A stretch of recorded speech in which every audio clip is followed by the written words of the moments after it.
Outside one of India's busiest airports, the early evening sky ignites into a fireball. This cloud just lit up. Felt like you could feel the heat. Flaming wreckage falls from the sky. It's a horrifying crash. I realized that the clumps that I saw all around me were either the remnants of the aircraft or dead bodies. When investigators arrive, they find the twisted remains of 2 passenger jets. 349 people are dead. Vital clues are buried deep underground.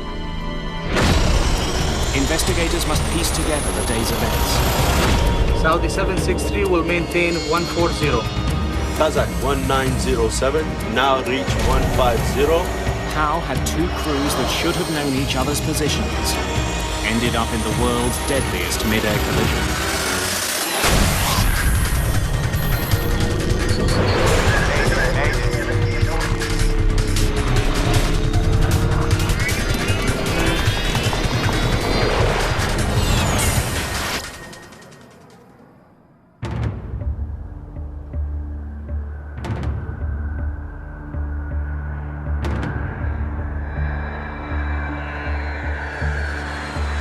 Indira Gandhi International Airport, New Delhi. A gateway to India.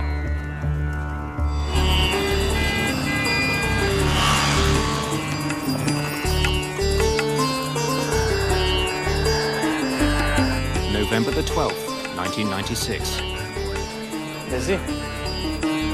Air traffic controller VK Dutta arrives for the late afternoon shift. There was one supervisory officer. There was one person who was sitting beside me and he was assisting me. And the things are all normal. But normal at Indira Gandhi doesn't mean calm. This is becoming one of the most congested airports in the world. In 1990, the government of India signed open skies agreements with several different countries. Those pacts have made it easier for foreign airlines to land at Indian airports.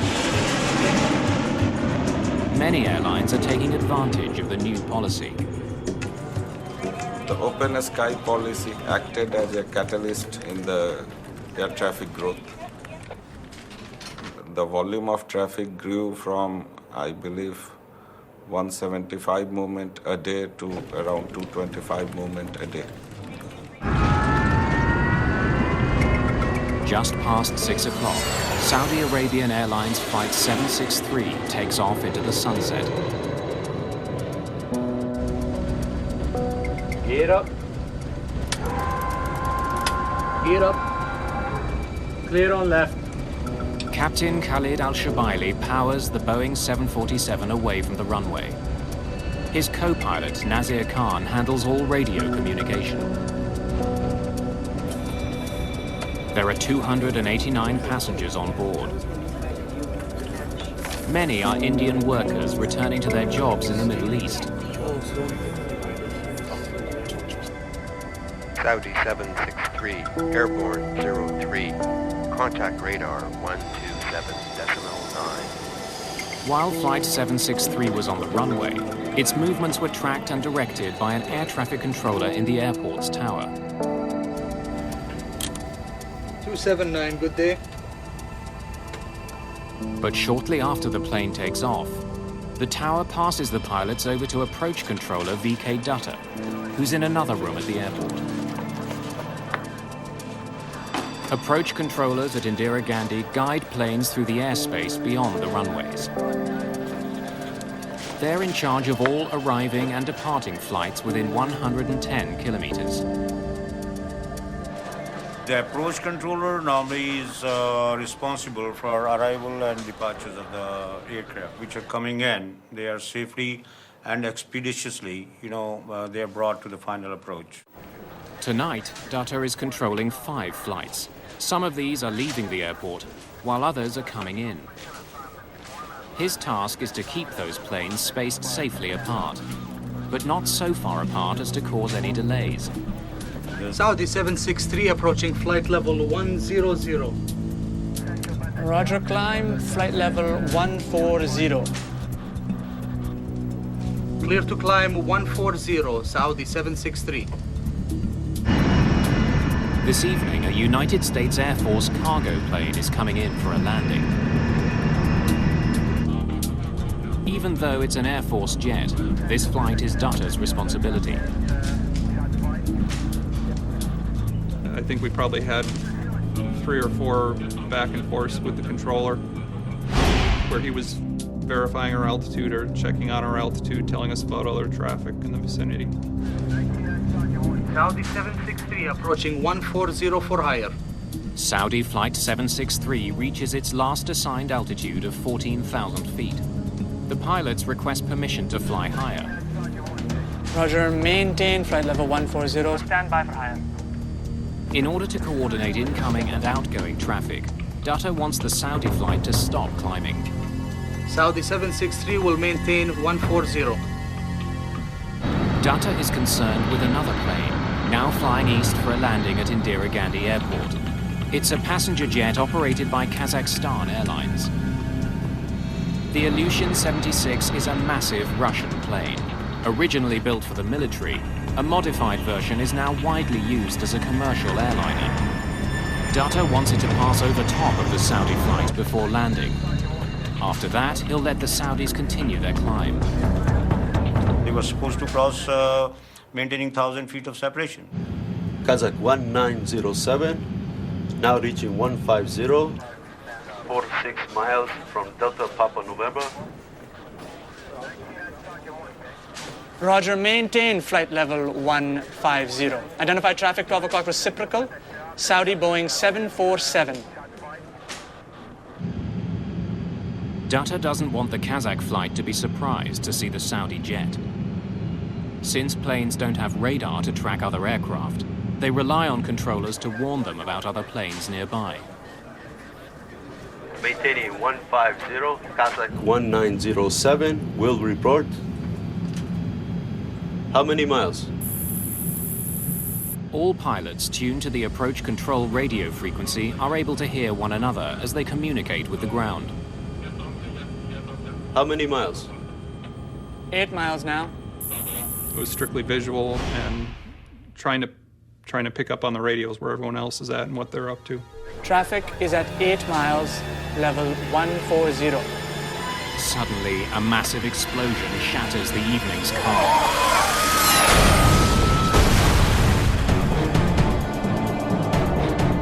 All at once, out of the right side of the window, right side of the cockpit, this cloud just lit up. Those missiles? To my mind's eye, there were missiles kind of corkscrewing, picking up speed was what they looked like, and they looked like they were coming right at us. And we actually started veering the aircraft away before it became apparent that they weren't coming at us.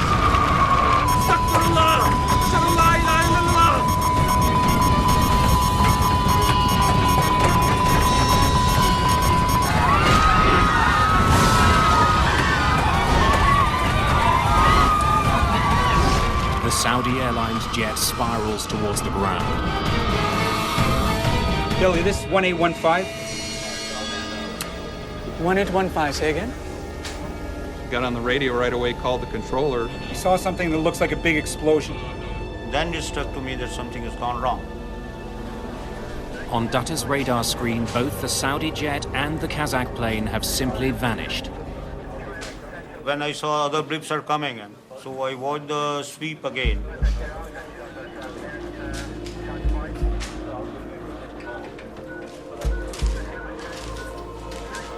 But they were not there at all.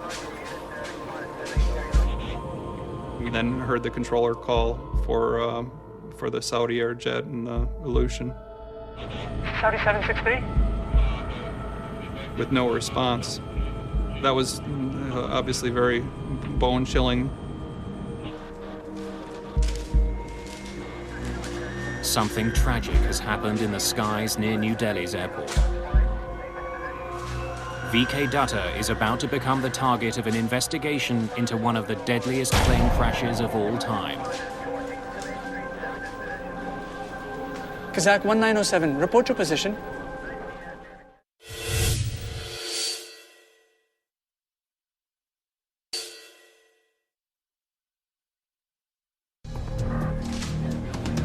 At New Delhi's airport, a sense of dread is growing. 2 planes have vanished from approach control's radar.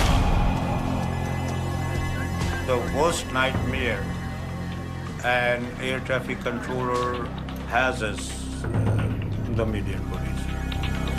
Saudi 763? Together, the 2 missing planes were carrying 349 people. Kazakh 1907, report position. I gave 1 or 2 calls to Kazakh or Saudi. Saudi 763? I forward how many kids I have, where my wife is, whom I am related to.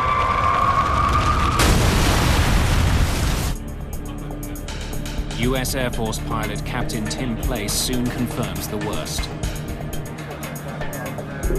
Delhi, this is 1815. 1815. What did you see? 2 distinct fires on the ground. 2 fires on the ground. Confirm? Confirm. Confirm. Roger. My senior came to me, so I told him the accident happened.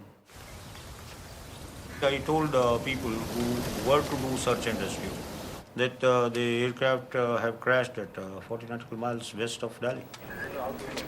2 planes have gone down over Chaki Dadri. Chaki Dadri is a town 65 kilometers west of New Delhi.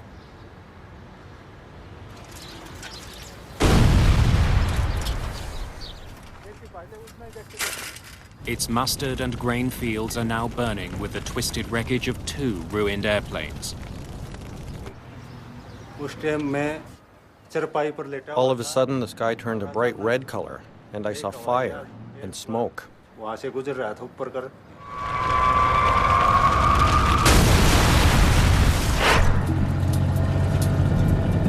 was told that there's been a mid-air collision. Apparently there's a jumbo jet which may be involved, and why don't you just head out? There was this adrenaline rush in that sense. I was very new in the business, and I knew I had to get that story. Vishnu Som is assigned to report on the crash for New Delhi television.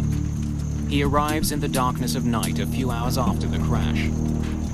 We parked our vehicle on the side of the road, and it was, there was a fair bit of moonlight. He and his cameraman are one of the first media crews to arrive on the scene. Hey, turn off the light. Don't want to attract attention. Police have likely cordoned off the area. I stepped onto the field, and I thought it was a fallow field. Nothing was growing over there because it was just sand. Because it was dark and our only visual reference was the moonlight, we just sort of kept going. And then I remember seeing clumps around me, just these little piles on all sides. And because there wasn't enough light, I didn't know what exactly it was. And then I stopped because I said, something's terribly wrong over here. Turn on your light. Turn on your light.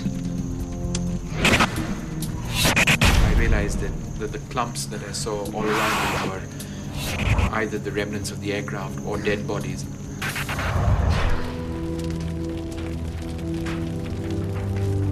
As night turns to day, hope of finding any survivors fades. None of the passengers aboard either plane has survived. 349 people are dead. It's the worst mid-air collision of all time. News of the crash spreads around the world. What remains clear is that there was more than one set of factors that might have resulted in the collision. We have 2 very separate wreckage fields. Captain KPS Nair is one of the first investigators on the scene.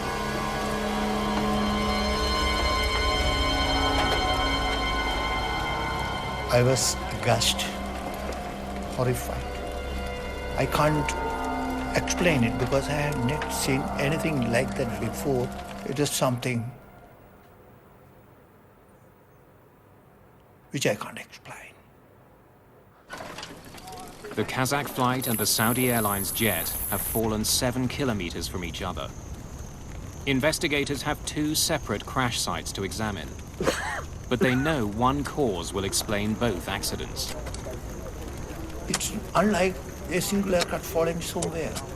2 large-bodied aircraft colliding each other in the sky.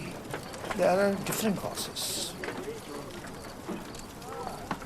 How had 2 planes that were supposed to be 1,000 feet apart collided?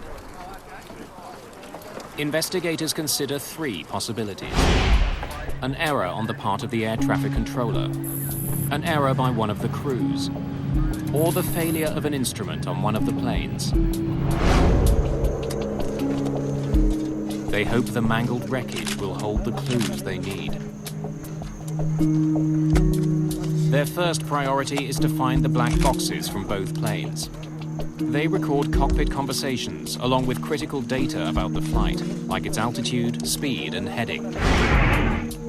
Although fire has ravaged the wreck sites, the black boxes from both planes are found on the first day of the investigation.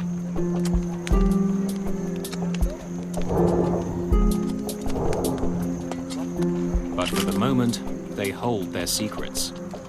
It will take several months for experts to extract data from the recorders.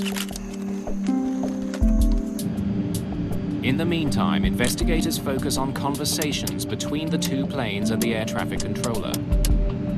In this particular case, we had the evidence of the ATC transcript. Without onboard radar, the planes around Delhi's airport rely on air traffic controllers to guide them. VK Dutta comes under enormous pressure. Did he make mistakes that caused the worst mid-air collision ever? Those times were bad. These media people, they crowd foul. So I told them that, there's no fault of mine. Hi, I'm VK Dutta. I'm sorry to keep you waiting.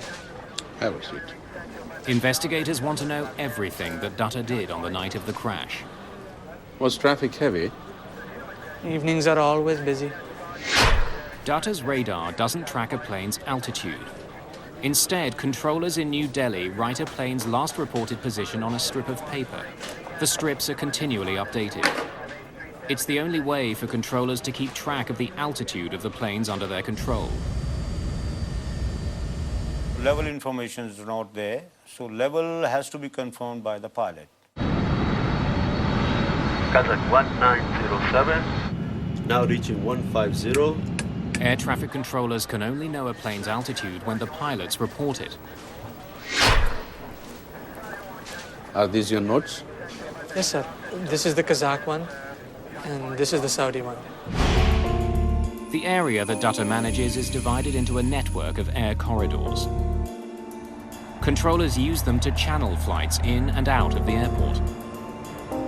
But many of the corridors are used for military flights.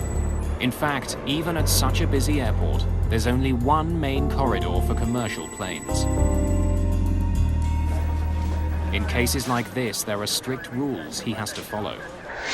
Roger, maintain flight level 140, stand by for higher. Dutta was supposed to ensure that the 2 planes were 1,000 feet apart as they approached each other. He planned to do what he'd done many times before, have the incoming plane pass 1,000 feet over top of the outbound plane. It was a routine procedure, but somehow the 2 planes had ended up on a collision course. One of the 2 planes was not where it should have been. Investigators wonder if Dutta made a mistake that led to the horrific crash. Poring through the ATC transcripts, investigators quickly learned that Dutta had given the 2 planes the proper directions. But since his radar doesn't display altitude, there was no way for him to tell if the planes followed those instructions. Investigators are so convinced that Dutta did nothing wrong. Thank you. That 3 days after the crash, he's back on duty. Then my family and other people heard this. There was a little sigh of relief that, our guy is safe. Investigators return to the crash site. They are hoping to recover certain instruments from the 2 aircraft. Perhaps a mechanical failure had led one of the planes off course. Normally, the altimeter would have stopped at that point where the accident took place. And we wanted to know what altitude they were registering at the time of the accident. But the Saudi cockpit has plunged deep into the ground. The accident investigation becomes an excavation. Machines had to be brought in, excavators, to dig up and lift the cockpit of the Saudi aircraft. The altimeters of the Kazakh flight are easier to find. That plane didn't crash nose first. There's some chance there are clues about its exact altitude at the time of the accident. When they're pulled from the wreckage, investigators discover that there is indeed something strange about the altimeters. Both the captain and the co-pilot have an altimeter in front of them, but in this case, they do not have the same reading. There was a difference between the two by about 300 feet. Strange. Perhaps the conflicting altimeters had led the crew off course. But the difference in readings may simply have been caused by the force of the crash. At this point, investigators don't know. Mostly there and there, as close as you can get it. Investigators need to discover which of the two planes was at the wrong altitude.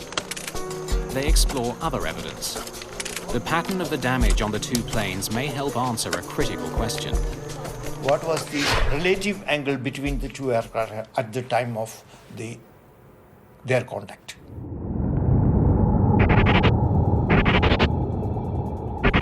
Most of the pieces from the two planes are kilometers apart, but a large section of the tail from the Saudi aircraft is found near the beginning of the debris field.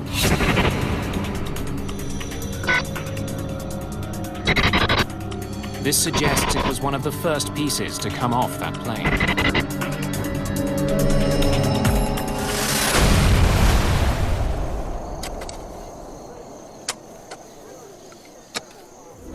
The tail of the Kazakh plane appears to have pierced through the left wing of the Saudi jet. If that's the case, the Kazakh flight hadn't been above the Saudi jet when they collided, as air traffic controllers thought.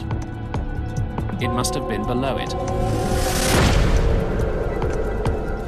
It's a puzzling discovery that adds to the mystery. Investigators still don't know which plane was in the wrong airspace. What they do know is that once the two planes hit, there was no hope for either crew. After hitting the other plane's wing, the Kazakh plane's tail tore through the horizontal stabilizer at the rear of the Saudi 747. 5.5 meters of it is torn off. Without it, the Saudi crew can't control their plane. The result is the aircraft goes into uncontrollable spiral. And in this particular case, if I would say both the aircraft had gone into that situation.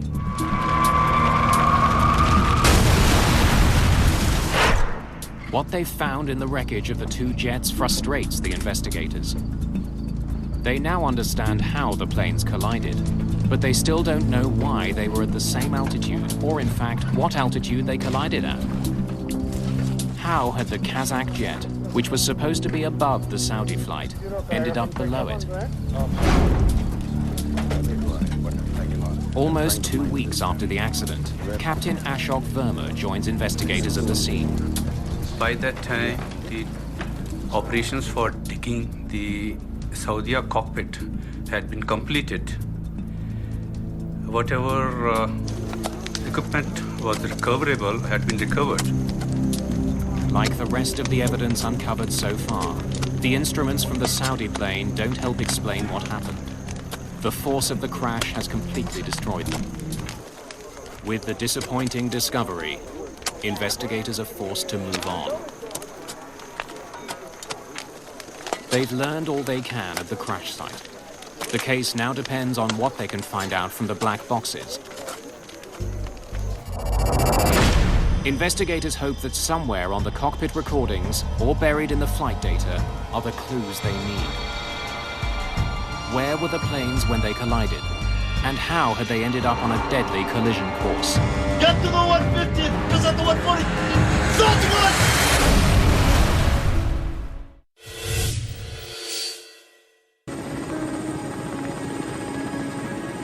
It's been 3 months since the mid-air collision of 2 passenger jets near New Delhi.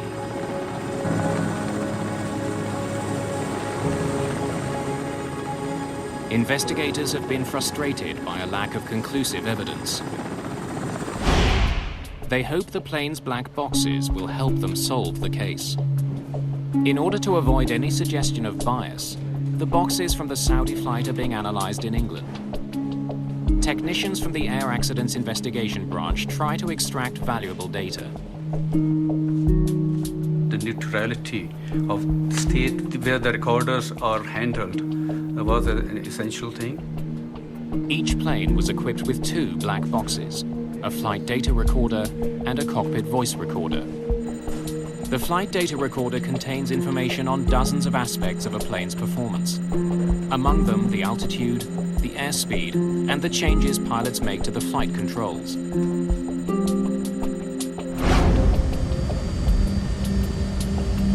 The cockpit voice recorder picks up all the conversations in the cockpit. 279, good day. As investigators try to learn more about the collision near New Delhi, they use the information stored on the black boxes to make a chronology of events. Peter Shepherd is head of the recorder section of the Air Accidents Investigation Branch. He'll work backwards from the moment of impact. Point of collision is reasonably well defined by rapid changes in parameters on each aircraft. If we make that our time zero point, we can then relate that to the individual times and build up a common time base. First, Shepherd and his team concentrate on the Saudi 747. Saudi 763 approaching 140 for higher. Roger, maintain 140. Stand by for higher. Saudi 763 will maintain 140. The CVR reveals that the Saudi pilots received clear instructions about their altitude and seem to have understood them. After being told to hold at 14,000 feet, there was no discussion of climbing to a higher altitude, which would have taken them into the path of the Kazakh flight. Next, Shepherd looks at the flight data recorder to confirm that the Saudi flight actually followed the instructions it was given. The recorder from the Saudi flight showed us that the altitude had been normal during climb out. The Saudi pilots leveled off at 14,108 feet, well within their safe corridor. It had leveled at its assigned altitude of 14,000 feet and continued to fly level. The Saudi pilots followed the ATC instructions meticulously, which is borne out by their confirmatory calls back to the ATC. Air traffic controllers wanted the 2 planes separated by 1,000 feet and wanted the Saudi plane to fly below the Kazakh jet. If the Saudi pilots did nothing unusual, suspicion is growing that somehow it was the Kazakh plane that was in the wrong place. Alarmingly, when investigators examined the information from the Kazakh jet's flight data recorder, they discover that it descended far below the 15,000 feet it was supposed to stay at. Moments before the collision, the Kazakh plane is at 14,100 feet, almost 1,000 feet lower than its assigned altitude and less than 10 feet below the Saudi flight. It then powered directly into the Saudi jet. The Kazakh crew had not stopped descending at the altitude they were clear to, that was 15,000 feet.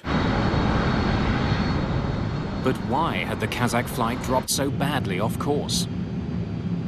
Kazakh 1907, report position. Kazakhstan Airlines presents one theory for their plane's dramatic loss of altitude. The Kazakhstan defense mainly relied on presence of turbulence. Perhaps a sudden burst of turbulence had forced the plane lower. The data recorder of the Kazakh flight does seem to indicate that the crew had a bumpy ride. It shows 2 distinct and sudden drops of more than 400 feet. The airline claims both of these drops were caused by turbulence. But Peter Shepard isn't so sure. When we saw the jumps of 250, 500 feet, our initial response was that these can't be right. I mean, it was the rate at which they changed was beyond that an aircraft could actually perform. What else could cause the plane to drop so quickly? Or at least seem to drop so quickly? Shepard searches for an explanation.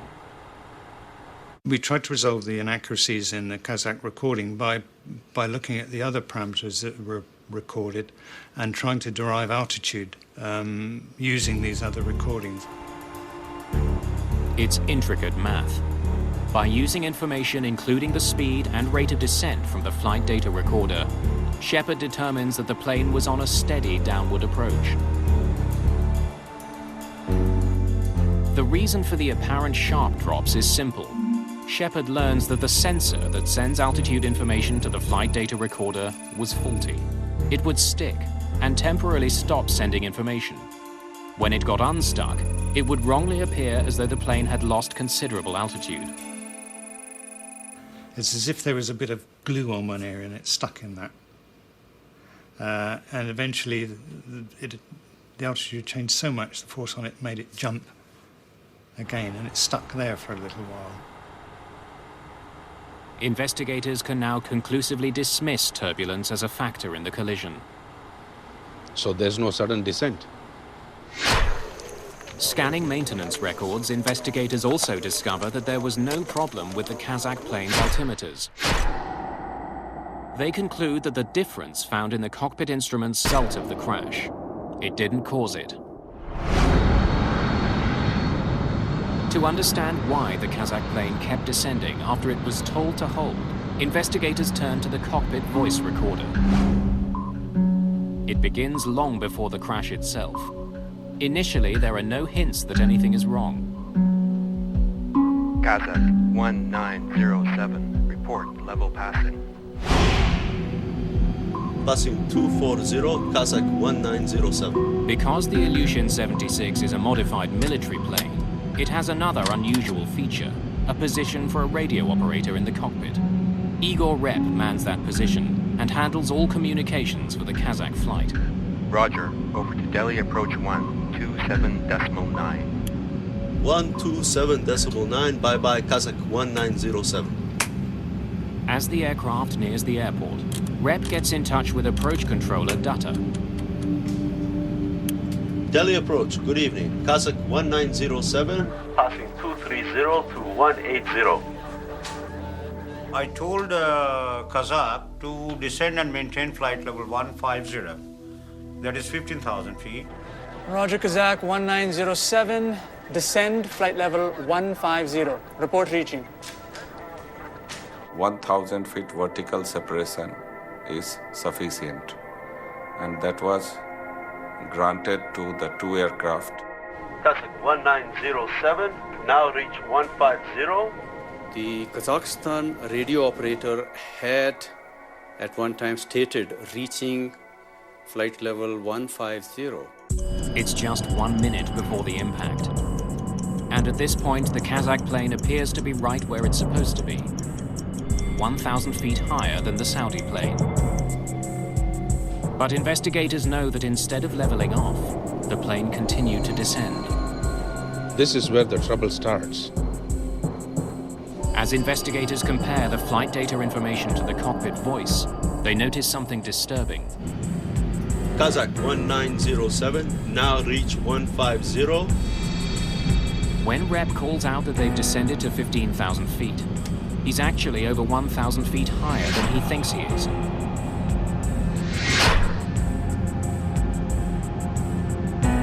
Investigators wonder how he could make such an enormous mistake. Why would he say he was at 15,000 feet, when in fact he was at 16,000? They consider the layout of the cockpit. A radio operator does not have his independent altimeter. There are two metric altimeters fitted in front of, one each in front of the pilots. With some effort, the radio operator could also see this. Whatever the reason, Rep is mistaken about his plane's height, and he's the only one in contact with the ground. Despite being told to remain at 15,000 feet, the plane continues to descend. As it does, Dutta issues a warning to the Kazakh pilots. Identified traffic, 12 o'clock reciprocal, Saudi Boeing 747 and 10 miles. Likely to cross in another 5 miles. Report if in sight. He tells them to watch out for the Saudi flight, but the Kazakh jet just keeps flying lower. Ahead. Ahead. Just before the crash, Igor Rep seems to have recognized that the plane is now flying dangerously low. But his warning doesn't come in time. Keep the 150. Do not descend. Accelerate, Sanyo. The cockpit voice recorder proves what investigators found in the flight data. At the time of the crash, the Kazakh jet was trying desperately to get back on course. Get to the 150 because of the 140. Stop the one! But investigators are still puzzled. Why had the Kazakh plane kept descending? After ruling out controller's error, ruling out the mechanical failure, you have to go further into details of human behavior during the operation of a flight. Kazakhstan is one of several now independent republics that used to be part of the Soviet Union. The national airline has a reputation at Indira Gandhi Airport. There was always a sense that, these were small fly-by-night operators essentially doing the charter business, and they didn't necessarily follow the conventions of modern Western aviation. We examined their background of knowledge of English language. The crew in the Soviet states, they pass English examination, but they're not fluent in spoken English. Verma now listens more closely to the cockpit voice recorder, looking for an indication that the crew misunderstood their instructions. Had a language barrier caused the crash? How many miles? Traffic is at 8 miles, level 140. Did the Kazakh pilots confuse their own altitude with that allocated to the Saudi aircraft? Report, 8 miles. Verma finds that members of this crew weren't communicating clearly with each other. Igor Rep was responsible for communication with the ground, but there's no indication that the pilot and co-pilot were listening to his instructions. Switch on, engine inlet heating. While the rest of the crew was busy discussing arrival procedures, Rep alone seemed to be occupied with their altitude. Now looking, 1907. It is a usual practice that the briefing for the arrival is completed before start of descent, so that all crew can pay full attention to the radio. While the radio operator appears to have understood that the Saudi plane was at 14,000 feet, investigators believe the co-pilot thought that he was cleared to 14,000 feet and continued his descent. Hold the level! What level were we given? When the pilot does respond, he seems confused. I think pilots did not pay that much attention and relied too much on the radio operator and to navigate the aircraft during this critical phase. The decision to increase power and stop descending ends in tragedy. Keep the 150. Do not descend. Accelerate, Sanyo. Get to the 150 because of the 140. Stop the one!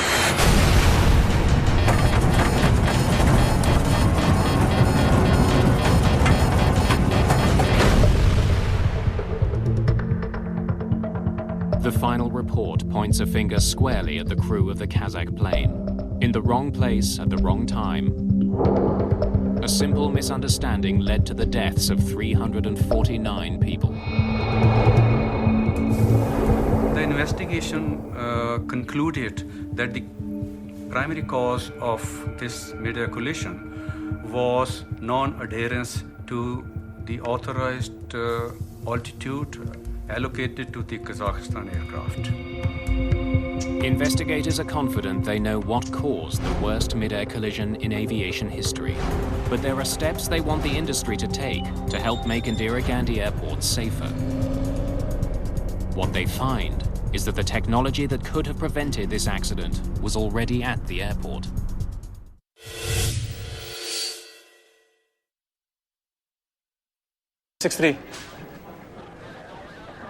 Investigators have determined that poor cockpit communication and a simple misunderstanding caused a devastating accident which killed almost 350 people.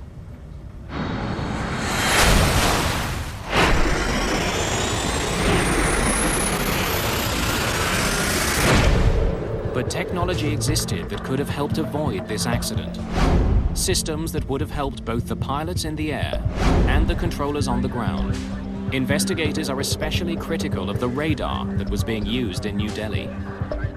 Air traffic controllers did rely on fairly outdated technology at that stage. There wasn't any secondary radar available at Delhi Airport. There was only an old primary radar. Primary radar sends out radio signals to locate airplanes in the sky. The signal bounces off the plane and back to a dish on the ground. It reads a plane's position, but not its altitude. The primary radar gives you a 2D picture. Secondary radar works differently. A transponder aboard an aircraft sends a message to the ground with key information about the flight, including its altitude. Saudi 763 approaching flight level 100. Roger, climb, flight level 140. On the day of the collision, approach controller VK Dutta could only rely on what the crews told him about their aircraft's altitudes. Kazakh 1907. Now reach 150. The Kazakh radio operator said that they were flying at 15,000 feet, but Dutta had no way to confirm that. If he had known the Kazakh flight's actual altitude, he could have diverted the Saudi flight from its path.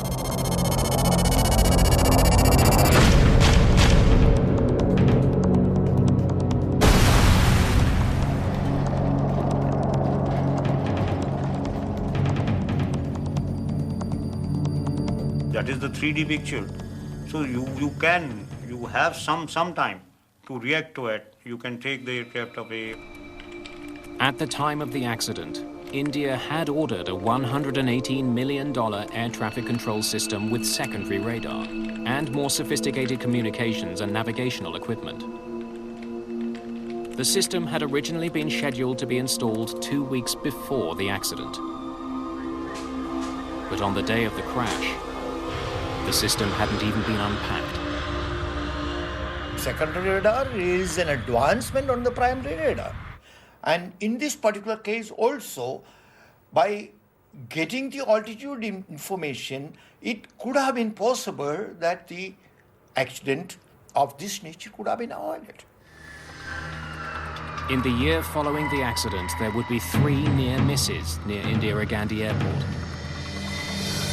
It would take more than 2 years for the secondary radar system to be installed. Today, controllers at Indira Gandhi International Airport see an airplane's flight number, altitude, and heading. It's far more information than controller VK Dutta had available to him on the day of the accident.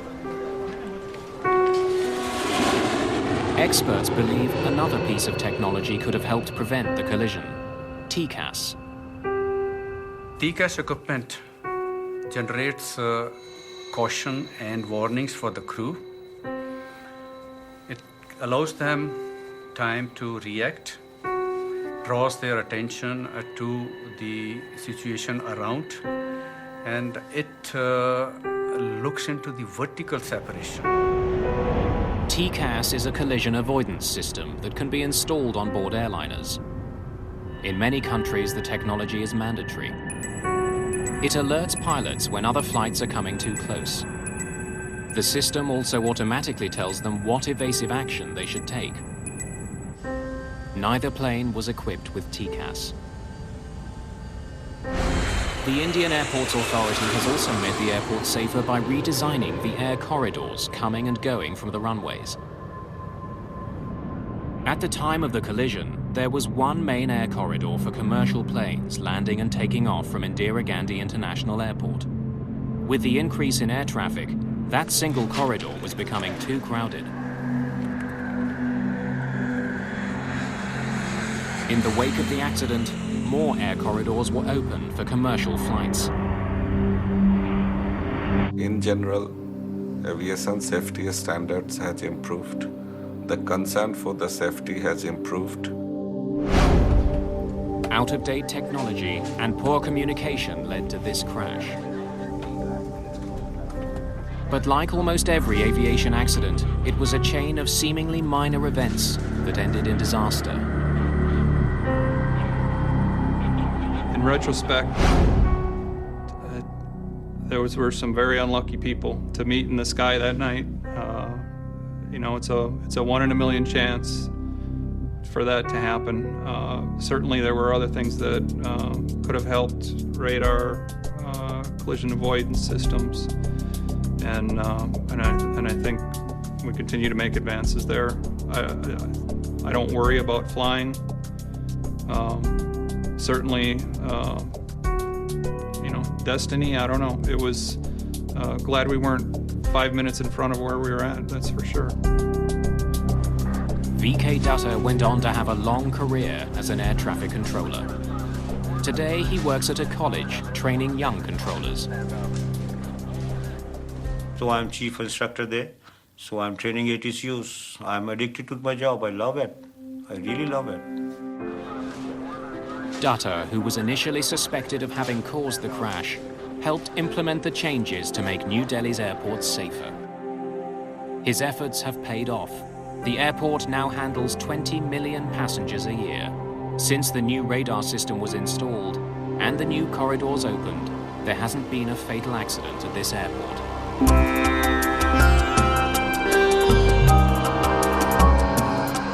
Brand new air crash investigation continues this big new Monday at 9. Details coming up. Next, it's Carrier.